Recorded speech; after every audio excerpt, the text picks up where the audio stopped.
Welcome to the Art of Lifting podcast. I am joined again by Millie. So we wanted to do an episode talking around weight classes, and basically this all stems off the back of my episode with Miriam a couple of episodes ago, where people were saying their favorite thing about powerlifting is focusing on what the body can do rather than what it looks like, which I do think is probably my favorite thing about powerlifting in a lot of ways. But I kind of wanted to dive into it in a bit more detail, and I thought you were a good person to chat to about it, because although I think powerlifting is fantastic in that element, I also think having weight classes does sometimes make it way too much of a focus and does create unhealthy habits around the body as well. And I thought it was just kind of an interesting discussion that we could try and get into, because I think we both have quite different approaches to our nutrition and training and stuff anyway. In a lot of ways, obviously, it's all similar, but in a lot of ways, I think we approach things differently. I thought we could start by talking about something that I really love about you, and I think we briefly spoke about it in DMs before. Like, am I right in thinking, I don't know if this is still the case, so you competed start of June, end of May? End of May. End of May. And am I right in thinking you've not weighed yourself since then? No. So I wanted to hear why, and I think it's a really good thing, and I said this to you, I actually think that's a really good thing. And I think in my own brain, I'm like, that's such a good thing, more of us need to do that. But also in my mind, I don't know if it's because I'm on that 84 plus boundary where it's like I've got nowhere to go almost, but I'm like, I don't think I could ever do that, because I just think I'd end up so far away that I can't come back, which I know logically, like, I'm a nutrition coach, I should know better than this, but I think in my own like intrinsic way, I can't comprehend doing that in my own life. Yeah, definitely. I know what you mean. I think so a little bit more about my weight class, my situation for people that aren't aware. So I'm a 76 kilo powerlifter. I've always been a 76 kilo powerlifter since I started training back in 2020, which was almost 5 years ago now. I do sit heavy now. That's not always been the case. When I first started powerlifting, I probably weighed about 71 kilos, and I never felt the temptation to cut to 69. I always just thought, like, nope, I love food, and the thought of a cut in my mind off the back of so many like gym years doing cardio was just like, no thank you, I'll be good. So I never tracked, I just ate intuitively. I always focused on like protein and like just eating not as much as I possibly could. Like I don't feel like I turbo bulked, but I just ate intuitively. I ate what I enjoyed. It was a really enjoyable part of the sport for me to just do that and just train and get stronger. And like eventually, like, I got a little bit heavier. I think I weighed like 74 kilos. And then as I got to like 22, 23, very quickly my weight kind of went up to like 80 and I did like a little mini cut, and then I was back down at 76, and I kind of tend now to sit a little bit heavier out of comp between 78 to 80, and yeah, that's just where I like to sit. It's where I'm comfortable at outside of training. I think off the back of Welsh Champs, this would have been my 5th gut cut going into a comp, and like obviously I'm not right at the top of the weight class spectrum. Like I've got the option to go 84 if I want, I've got the option to go 84 plus of but for right now, every comp I've done, I've always gone with the option of, while I'm still getting stronger at 76 kilos, I quite like doing the gut cut. I quite like dialing in on my nutrition, having a small deficit going into comp. I'm happy to stay here as long as I keep making progress. I think off the back of Welsh Champs, just because of the circumstances I had going into this comp with like the injury and like personal life stress, I chosen just to completely step away from that scale side in terms of weighing myself, just to take that bit of pressure away. I think I don't see myself, like stepping on the scales anytime soon and being like, 84, 85. Like if I do, then that's fine, because that's what I've chosen to do. That's where I'll sit. But I would be, if I stepped on the scales right now, I'd imagine I would be still within that same kind of like bracket that I mentioned of like 78 to 80. But I think it's really important for me to, step back completely from that weight class side of things, because I love every aspect of powerlifting. just so much, but stepping on the scales is not one of them. I think I stand so much for, just body positivity, and like your number won't define you. And I think it's so hard when you've got that kind of mindset and you're in a weight class sport, because then it just looks kind of, to people that don't powerlift, they're like, well, why are you weighing yourself then? But it's because obviously we compete in weight class sports. So I will weigh myself eventually, but like I said, I'm not competing until December now.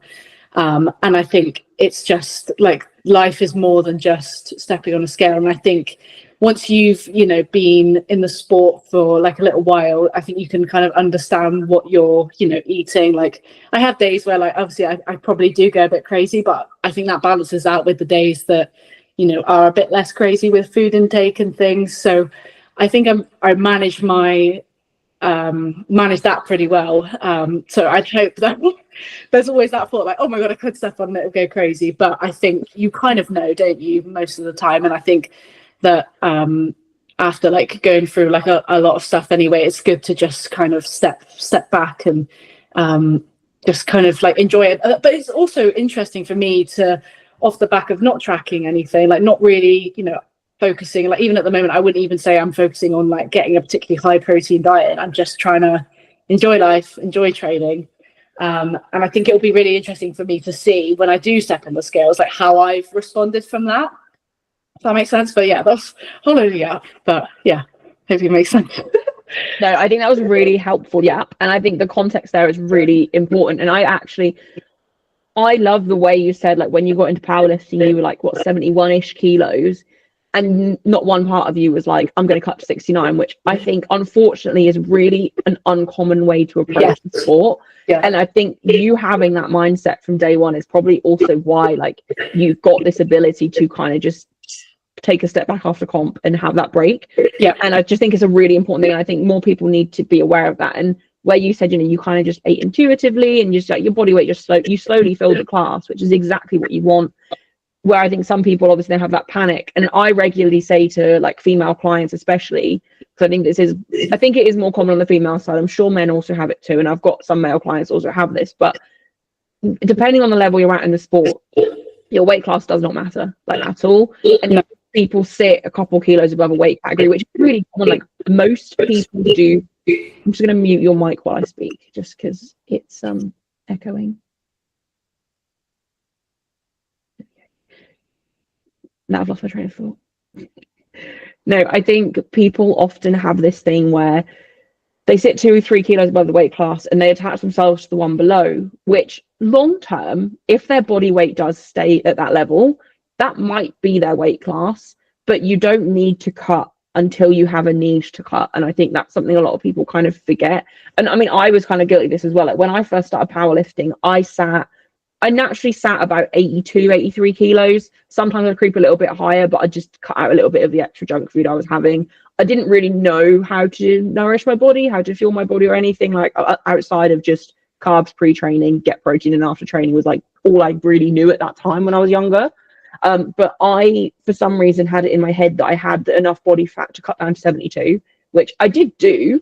But then I think for me, especially, that's when my restrictive cycle kicked in I would diet down to 72. I wouldn't do a gut cut or anything. I'd diet down to 72.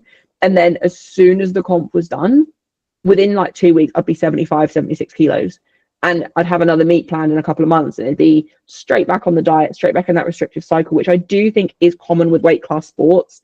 I then actually got injured and then just naturally my body weight slowly crept back up to 84. And I've been there ever since. And now I do sit above 84. And actually, in the back of my mind, I still have this thing of, rather than sitting above, maybe I'd be better off if I just walk around at 84, because again in my head I'm like, I've got the body fat to do it, but I also know I feel stronger at 86, 87 kilos, so logically I should stay there and just keep training at that body weight and then do a cut into comp. And actually now that I'm working with Jane, one of my favorite things about working with Jane, like when I had my consultation call with her, was she very much was like, it's so normal for an 84 woman to sit at 88, 89 kilos. Like it's so normal, because obviously we are in that higher bracket. We then have 84 plus as the next step. But because of that, like the identity to the weight class, I think once you've been in the sport for a few years, it makes more sense to have that attachment. But until you get to that point, compete a little bit above, just compete where you sit. This is a very long way to get back to this. Compete where you sit and let yourself sit there. And then if you've done the sport a couple of years and you're weighing, let's say you weigh like 65 kilos, but your total would be competitive as a 63. Okay, well, now you can try doing a gut cut and cutting down and see how you respond. If the cut really tanks your total and you lose strength from doing that cut, maybe you'd be better off like slowly filling the 69s and competing there instead, because you know you can't maintain your strength if you do that little cut. Whereas, some people, I think they'd have it in their head they have to force one extreme or the other. Either they restrict down to the weight class below or they bulk up to the weight class above, and there's no in between. But there is so much scope for in between. I think that gets forgotten a lot.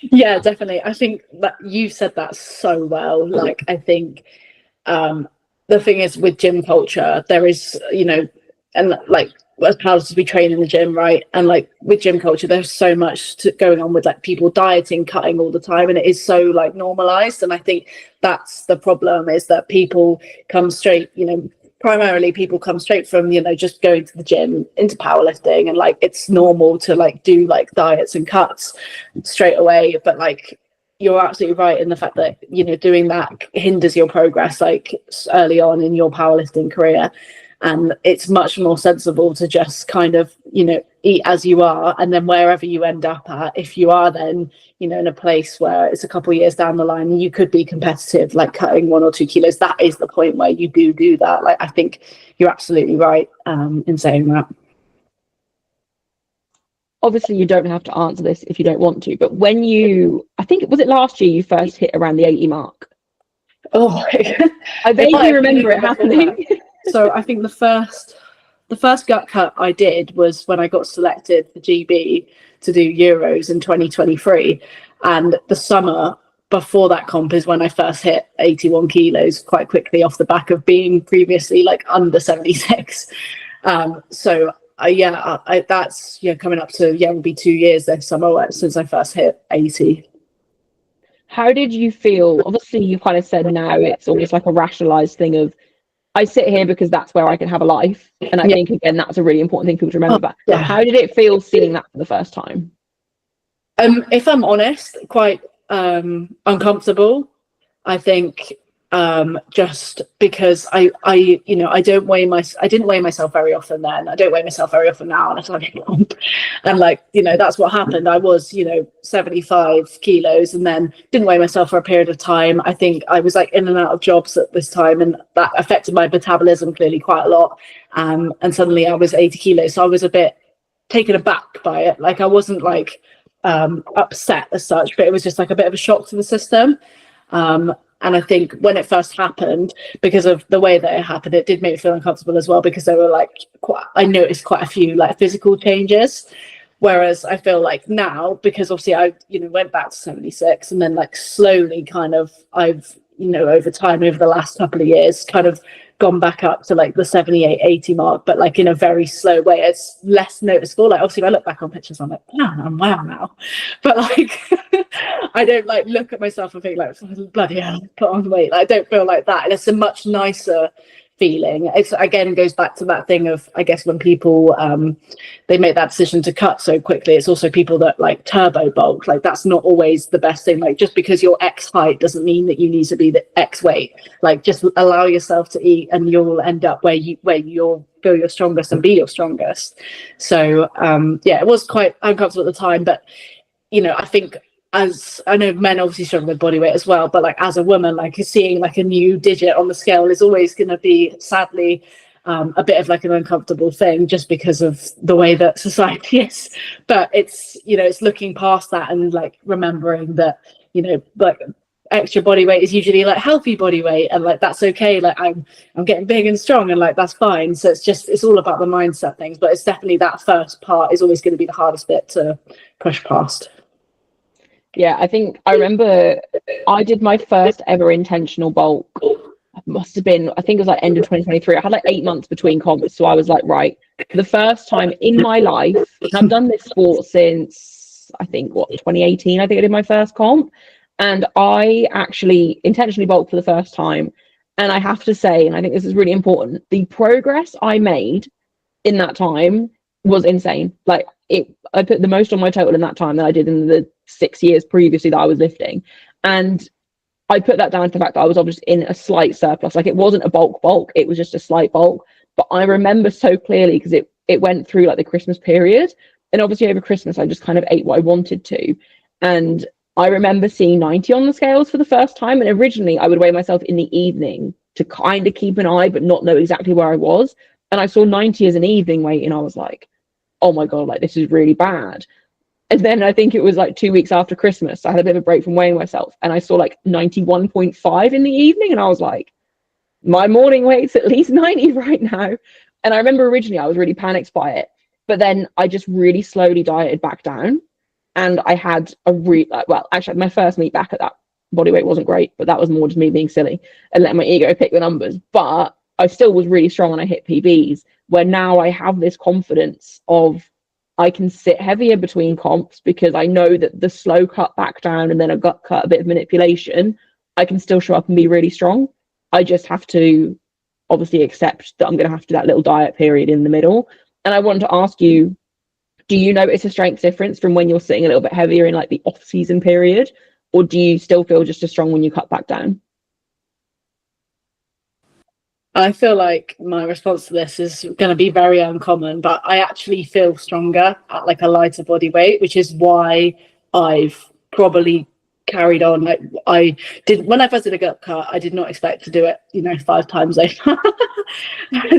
I think like I said, like if I'm not getting stronger, if I'm not enjoying it, I won't do it. And I think every time, I'm like, oh, I've got to cut now, I'm always like, oh, maybe this will be the last time. But whenever I actually get back to 76, I remember exactly why I do it and like why I feel so much better and stronger. Like, and it's so strange because like even for like squats and bench, like I just feel stronger. I know obviously like, peaking for comp, you're gonna feel strong anyway. But like I think it goes down to like confidence thing, like you said that you carry like an extra bit of body fat and like you could, and it's the same thing with me. Like I know that I have that, and I think when that comes off and then you are at 76, you feel better about yourself, and then it's all of that confidence thing. And I think I can't even remember what the question was.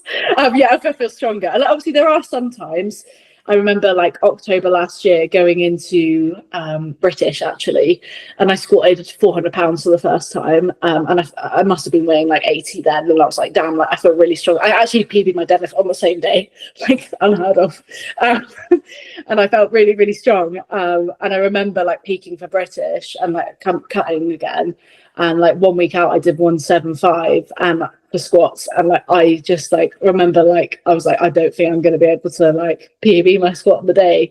And then it just surprises you, doesn't it, with like tapering down and like peaking for comp, that you actually just feel so much stronger. So I think it has its moments, but I tend to find that I feel strong when I cut, just because my diet's more locked in anyway. Like I don't tend to track at all unless I'm cutting, and that means probably better diet for me in general, more protein, and just like my body just feels healthier, so it does feel stronger. Like it makes sense. Whereas like now, like I've had like bagels with scrambled egg for lunch, which isn't bad, obviously that's fine, but like on like a competition prep, I'd probably tend to have like chicken rice with some veg or something. So it's just those like little differences that probably why I tend to feel that way. But yeah, I wouldn't say it's like the most common thing, but I think it makes sense as to why I do feel stronger when I'm lighter. I actually really relate to that, and up until recently I would say I was exactly the same. And I think it was, and I think I'm not like this so much anymore, and I'll get to the point. Like back like maybe last year, I would say especially, I felt really good in how I looked as I got closer to the 84 mark, and I dieted down to about 85 to 86 at the heaviest. And that's when I started to feel best in myself and confident in myself. And my lift would represent that. And I think as well, I am a narrow squatter. So actually having less tummy in the way actually makes my squat feel better. And like my bench, generally it blows up after comp when I have like a sudden burst in extra like body weight. I think that's often like the calories anyway.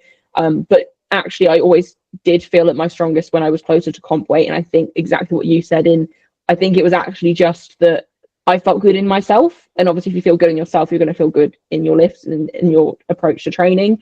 And obviously, the food quality when you're cutting is going to be better, and you're going to focus more on fueling your training as well as you possibly can. But I will say, I think so obviously we kind of started this conversation with the thing of like body image, body positivity within a weight class sport. And we've kind of touched on the fact that that is really hard to have both of those together. I've really tried to lean away from how I look in myself and how confident I feel within myself impacting my training. And that's why, like, for the first time ever, now that I've got 5 months between comps, even though I still feel quite fluffy in myself right now, I'm really excited to sit heavier and see how my legs respond if I go in with a more positive attitude of sitting heavier and see how my training responds. But I think navigating, and that's why I wanted to do this episode, because I think navigating body image and confidence in a weight class sport is really hard. And I think it's a skill that comes with time and just maturity, I think, as well. And I think obviously as we're both kind of getting old in our I don't even know, you're 24, you're younger than me. 24, chill out. As we're getting mid-20s, you know, prefrontal cortex is developing. We kind of have that extra outlook into it and see. I think we can call ourselves out on when we're kind of being more negative towards ourselves and focusing too much on the scale rather than what's going on in our training and what's best for us in terms of progress within the sport, which I think that is a skill that comes with time of being in the sport. Yeah, definitely. I think as well, it's like, for me, like off the back of what you've just said, it's when I'm sitting like heavier now, like obviously like look in the mirror all the time, and it's like I actively try and find like compliments to give myself when I'm looking in the mirror when I'm sitting at this weight. But like I'll equally do the same when I'm like you know, at a lower body weight. And it's just kind of like appreciate your body at like every single stage of like, you know, this powerlifting journey, because it's not just like what it can do for you when you like cut and, you know, go compete in a certain weight class. It's how it performs for you in training that allows you to then do that on competition day. And I think you have to pick out things, like you have to like show yourself some like kindness and love, like otherwise you're just it's so difficult. And like I think for me as well, like this is such like an important topic, because I think you know, speaking to like new people in the sport all the time, and people are like, oh, so now that you like sit at 80 like all the time, like you're going to go up and stuff, and like it can be quite hard like sometimes, you know, like talking about it so much, and like because, you know, often when it's people that are newer to the sport, they don't quite, you know, understand and things in terms of like having that like maturity level of knowing when what is the right thing for you, I guess.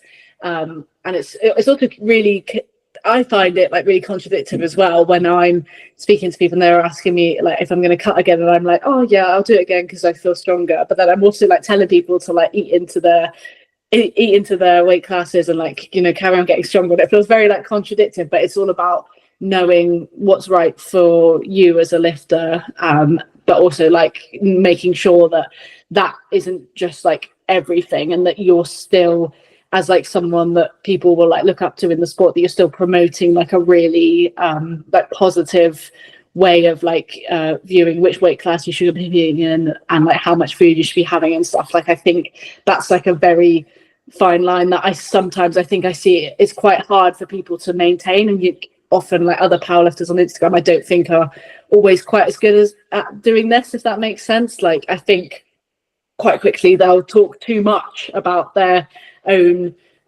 you know, like calories and weight class and decisions they're making, that other people will look at what they're doing that have only been competing for 6 months, and they've been competing for 3-4 years, and go like, oh, actually that makes sense, I'll do that now. Whereas no, they're at a different level in their journey, like a completely different stage. Like you might have to make that decision one day, but you shouldn't be making that now. For now you should be doing this. And I think that's something that like not many people like consider when they're putting out like information about, you know, what they're doing in their own journey and things. So yeah, I rambled on a bit there. That's fine. It was all very helpful.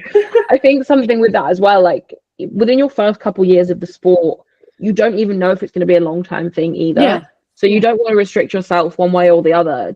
Just like even the other extreme of being desperate to fill weight classes when your first year or two of the sport. Like, just you can only gain so much muscle mass at a time anyway. Yeah. Just let your body grow and develop as it is asking you to, and listen to what your body needs. Make sure you're fueling your training, make sure you're fueling your recovery. You don't need to force feed, you don't need to starve yourself any extreme. Like, just kind of intuitively, like you said you did at the beginning, enjoy it. And your body let you naturally fill the 76s, and that's where you feel strongest. And I remember, like, whenever I have anyone on that coaches nutrition, I like to ask them, what would your advice be to someone about whether or not it's time to move up weight class? And when I had Marcellus Williams on, I really liked his answer, because one part of his answer was, have you gotten all you can out of your current weight class, in terms of, are you losing result? Like, if you're hitting these big numbers in the gym, like, let's say, for example, we'll use you as an example here, right? Let's say when you're 80 kilos, you're squatting 180 plus all the time, but then on the platform, you're struggling to squat 170, 175 when you're back down to 76. Okay, maybe it's time to look at going up then. Your total's not really progressing. You're losing. That's like, it's normal to lose a bit of strength when you cut down as well. And it doesn't mean that you have to necessarily not move, move up weight class just because your total's not quite as good on comp day, because there's so many other factors that go into your comp day performance anyway, even just anxiety or nerves on the day. But if your total isn't progressing at least every couple of comps, and you're not putting bits in your total, especially when you're newer, like, you should be progressing somewhat reasonably from comp to comp in your first couple of years in the sport. Yeah, exactly. If you're losing weight for a meet and your total is either regressing or just completely stagnating, but you're hitting these big lifts in training, that's your body's way of kind of telling you it's ready to move up, I think. And in your first couple of years of the sport, unless you've been going to the gym for years anyway, but I think most people listening to this are probably going to be juniors, maybe just coming out of juniors, you've probably not got the muscle maturity either to have capped your potential. Well, you definitely haven't. No. So just listen to your body and kind of listen to what it needs, and go by your performance as to whether or not you need to gain a bit of extra weight. Like, because I think as well, a lot of people see elite level powerlifters, and obviously they're mostly pretty lean, pretty jacked. They basically look like bodybuilders, but they probably haven't always been at that phase. Like, and I always used to do this with myself, in that I know I have quite a lot of body fat, especially in my upper body, so I don't look like them. So I'm like, oh, well, I could probably be 76 then. I could not be 76. Like, absolutely no way. I would die on the cut down. Like, it just wouldn't make sense. But actually, I'm recomping from year to year, and I see my body developing more and more muscle from year to year, and my total is going up from year to year as an 84 lifter that sits just above the class, and that works for me. And I think you have to look at it more matter of factly and try and take the emotions out, which is obviously really hard to do. Easier said than done. Yeah, definitely. I think, like, you saying that about the emotions as well, like, leads me on to another aspect of, like, weight classes that I wanted to mention on this, is that, like, obviously we've spoken about, like, the physical effects, like strength, and like body image, but it's also like the mental aspect of this. And I think this might even be more common in men than women, but I think there's a lot of like attachments of certain totals that certain weight classes should be hitting, and like, I think that's one thing like I really don't like. And I know that like certain like typically a lot of guys struggle with this. They feel like they can't move up until they total X, or they can't, it's and like they see another lifter in their weight class totaling this, and they feel like they can't move up until they've done the same or they've matched it. And like the mental side of that must just be so exhausting and just difficult to deal with. And I think like that's like a big problem that like a lot of I think it's like social media as well, like doesn't help as well, because you see like every, you know, it's a highlight reel, isn't it? And I think people are always posting like their best lifts, but if you go on if you're, you know, new to powerlifting, you go on Instagram and you see someone in your weight class, like I don't know, like let's say like you're 120 and you've seen Nonso totaling like 960 and you've literally just started, and you think like, oh my god, like I can't be good until I've gotten there. And like that's a really like a damaging side of like we're having a weight class sport for powerlifting. And I think like you know, it's great that we have stuff like Sheffield, because obviously you know it's still very much weight class at Sheffield, but like no one's really thinking about you know, the specific weight classes. It's more like who's gonna break the percentage of like the total that they need to get first. So it kind of takes that little step away from it, and it also makes it really exciting to watch, which is good. But yeah, I think the mental side of hitting a certain total at a certain weight class is definitely something that like a lot of people struggle with, that isn't spoken enough about. So yeah, I'm actually really glad you brought that up, and I agree with you that I think that is more of a male thing. I think women also have it as well. I think it yeah, works definitely. both sides. But I've had that conversation with multiple men in the sport and a few women, but it is definitely more on the men's side.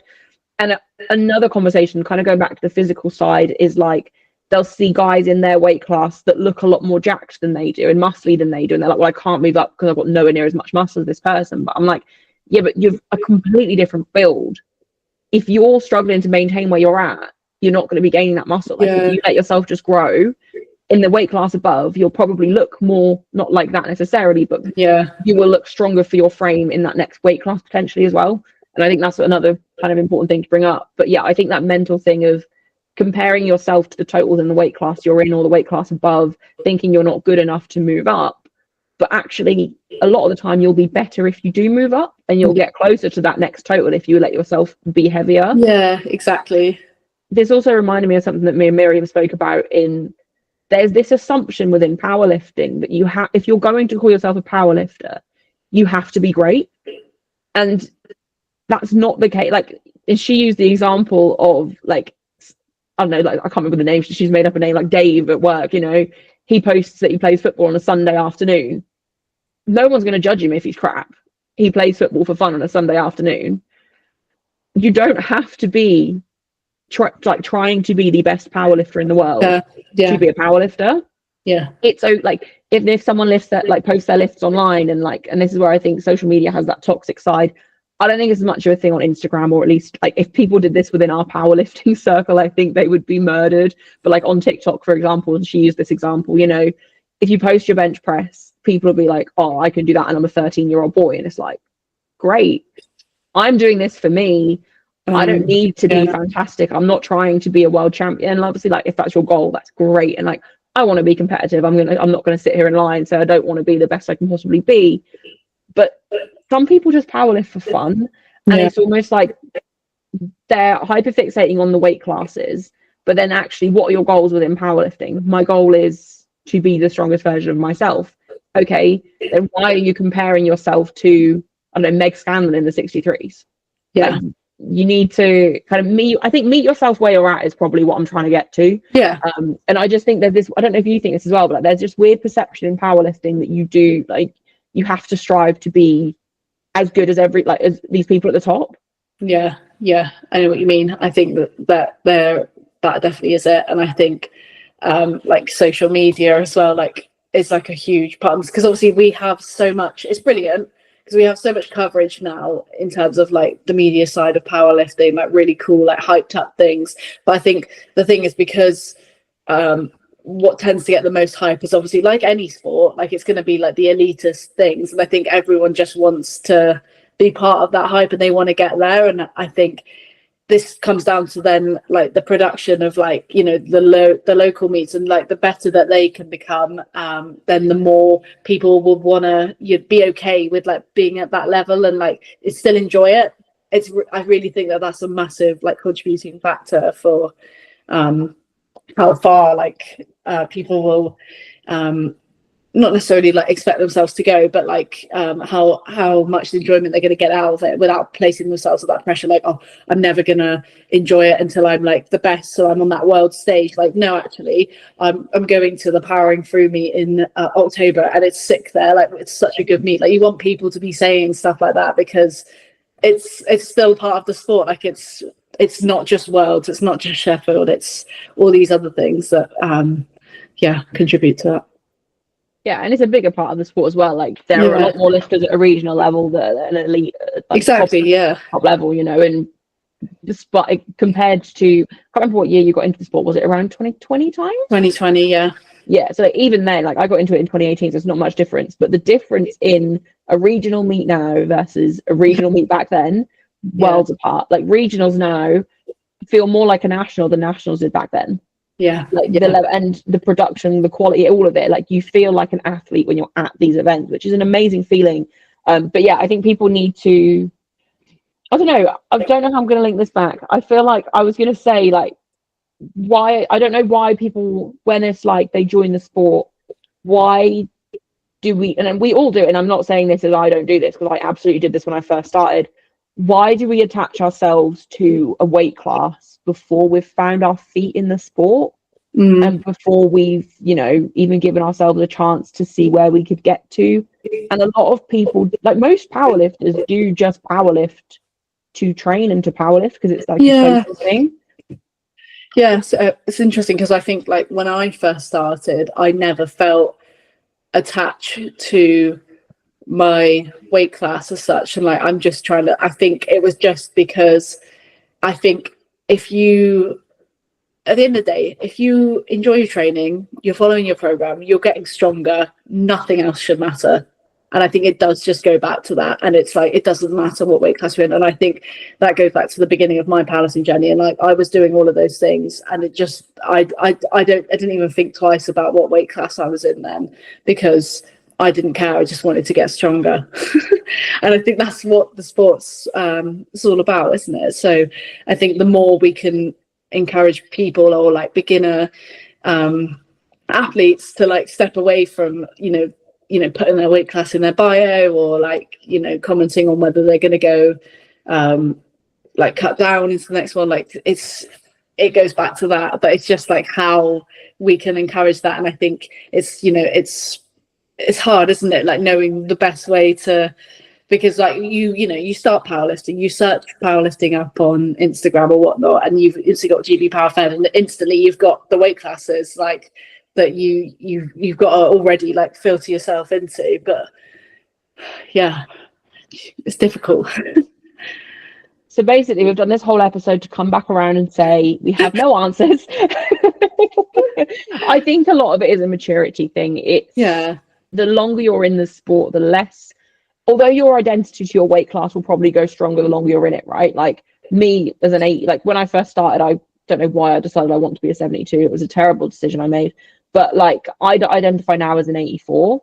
But even still to this day, part of me is like, will I ever move up? Probably not, because actually my body feels mobile and healthy until I get to about that 89, 90 mark. And then I just feel a bit kind of sluggish in myself. And that to me is an indicator that I feel at my healthiest in the 84 range, right? Yeah. I have a hypothetical for you that I don't know if you've ever thought about this. So you joined the sport a year after they added the 76s? Yeah. So before you joined, the weight class was 72. Yeah.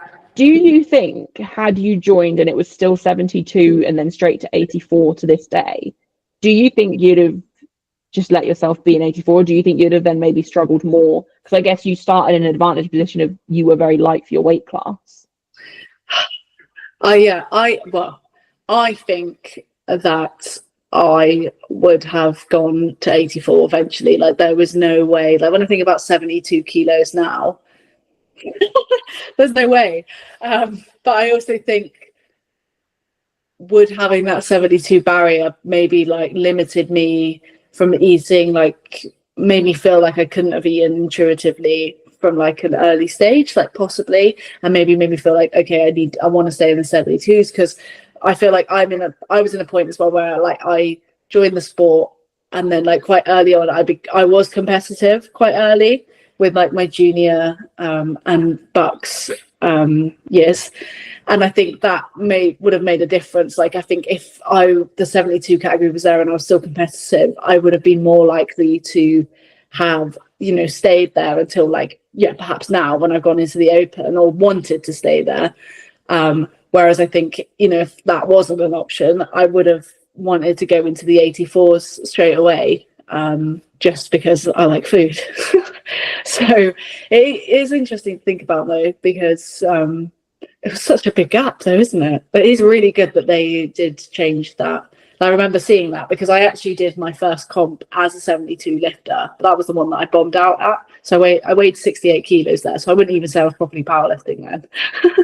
But it is interesting that to think about that, because I think it just depends again on like so many things. But I think knowing what I know now, like I hope that I would have just firmed going as an 84, because I think I wouldn't be as strong as I am today. And I think that goes back to being the most important thing. Like it's always for me going about how much I can total and how much I can surpass the expectations that I previously would have limited myself with, because that's the most exciting part.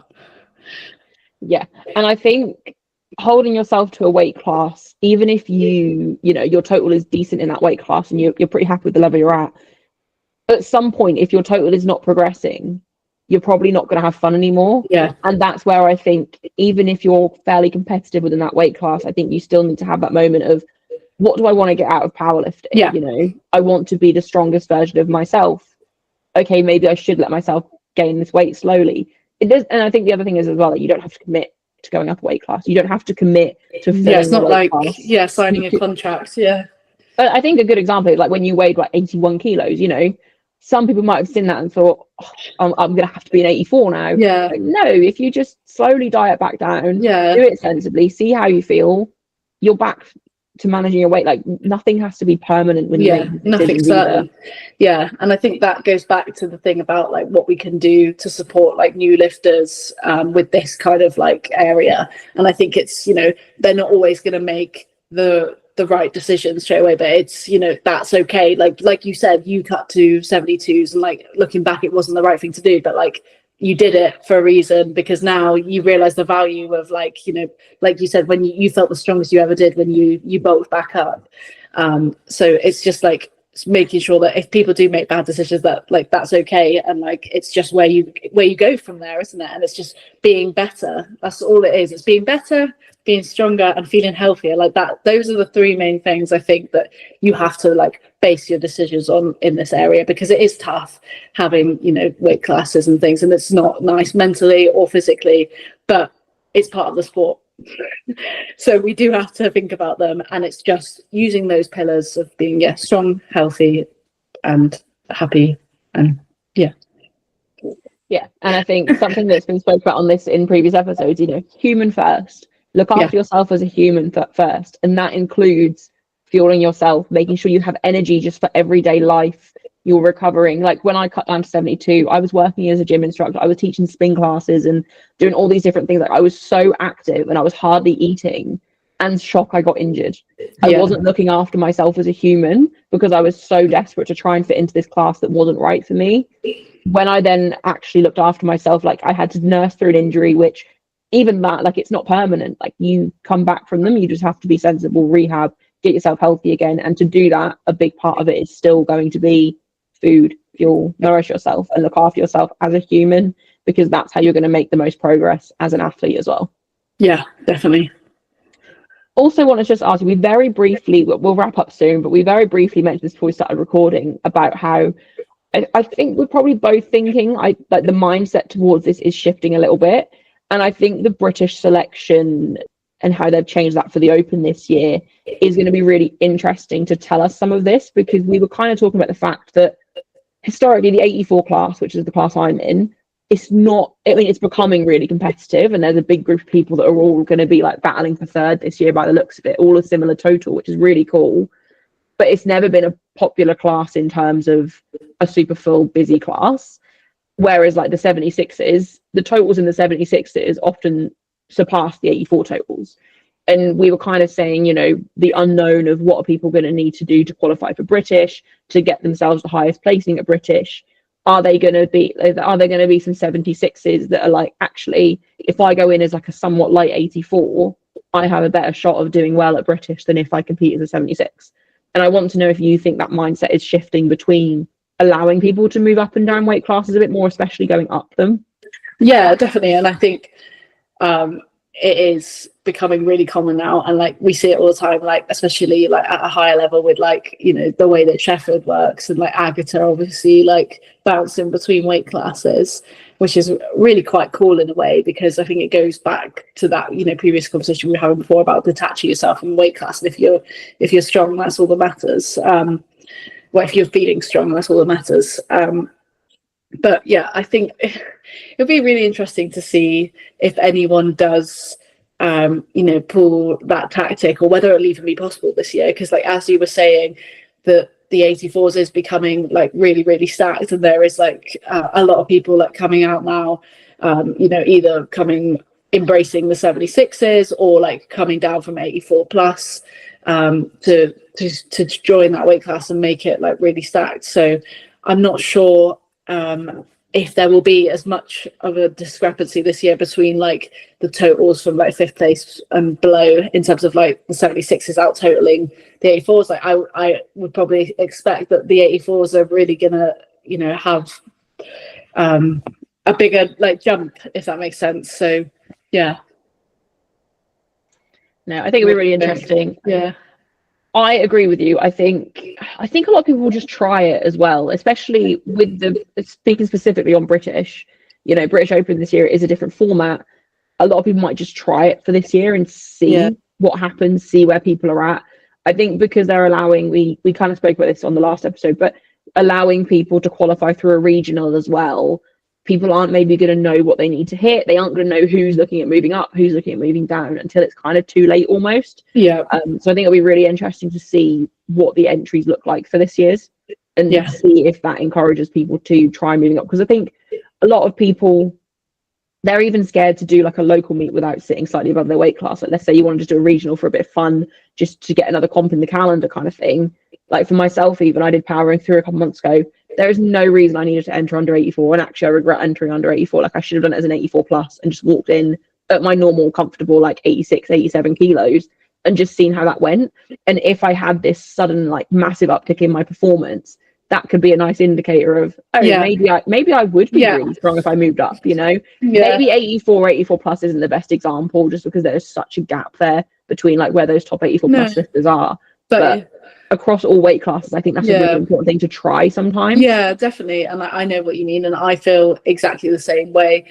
I think like this is going to go against like everything that we were saying previously, but because of just how well I respond to the cut, like I am I am really keen to total 500 at 76, and like I think like that's okay for me to say despite the whole conversation earlier, but like I think I'm capable, and like if I don't, that's fine, but like I'd quite like to do that. I'd like to spend, you know, like a bit of time like trying still. Like I'm still getting stronger, so it's okay, and I'm still enjoying it, so it's okay. But I am very much like ready to just do a comp at my body weight just to see how I respond and to see like if I enjoy it, or I don't know, like it's right, like there's no pressure to stay at a certain weight class, and it's important to just enjoy and see what it's like as well, just for like future reference, because like you never know when a space might open up at a comp to do, you know, let's like another opportunity, like to, you know, compete internationally, or I don't know, anything like that. Like it's important to just try, because you never know. Yeah, to be fair, I think that's probably a good place to start wrapping up. I don't think I've got anything too much more to say. I think anyone that's unsure if they're maybe holding themselves back or if they're scared to compete outside of their weight class, I think the best advice is just try. Just walking in at your normal weight. If you don't like it, that's absolutely fine. Like I think myself here, like one of the reasons I didn't enter as an 84 plus is because I knew I had another comp 6 weeks after where I had to be under 84. And I think for myself, I don't know that I would lock in on my nutrition fully. If I knew I had that leeway to sit a bit heavier, I wonder if I would just kind of eat junk food a bit more and almost feel worse in myself for doing that. But then that's fine, because it then would reaffirm to me, okay, well, maybe you should just keep going down to 84 because you're more dialed in that way. Yeah. And I think kind of what you were saying about how, you know, when you then dial in and cut for comp, you actually feel better in yourself because you're eating better quality foods, you're nourishing your body better, and that's a completely good lesson to have. But we're both in positions where we've kind of got proof of that. Whereas I think if you're unsure of what's the best thing for you to do in terms of your weight class, or if you're struggling with accepting that you might need to move up, just try doing a little low pressure meet just for a bit of fun. You don't have to peek into it, just walk in, see how you go, sitting that little bit heavier and see how you feel. And I think Agatha was a really good example of nothing is permanent. I mean, obviously she's an extreme example because she can just win anywhere, but yeah, she shows that it's possible, right? No weight class has to be a permanent decision. You don't have to permanently move one way or the other. You can always cut back down, bulk back up, whatever you want to do. Nothing has to be permanent. And I think within powerlifting as well, like I said on the last episode with Miriam that we did, I think I mentioned towards the end, if I'm having a day where I do struggle with my body image, one of my favorite things to do is just to be like, you can bench 100 kilos like any day of the week. Like you can't be mad at your body. And I think suffering from, I don't know if you have now kind of got this mindset as well with your injury that you had that we spoke about in the last episode, but my back injury a few years ago was really bad, and I didn't know if I was ever going to powerlift again. So I'm now at a point where I don't really care what my body looks like. Obviously, to an extent, I do, but I'm so thankful for what I can do, just in terms of I can train and I can SBD and I can do the sport I love healthily, but I can't be mad at how my body looks, because this is the body that lets me do that. Yes, exactly. Which is probably a really cringy thing to end on. No, but it's real. But yeah, it's learning to accept what your body can do and focus on that more than focus on what it looks like, which is hard. Yeah, and 90% of the time as well, in that case, if you are focusing on what your body can do, you will feel more confident in the way that you look as well, and it all ties together really nicely. So just, yeah. Perfect. My headphones are about to die, so that is always the indicator that this is a good place to wrap up, and I think I need to invest in new headphones. So thank you very much for joining me, and I really hope this has been helpful to at least one person listening. Yeah. And yeah, thank you very much for joining me. I really appreciate it. No worries.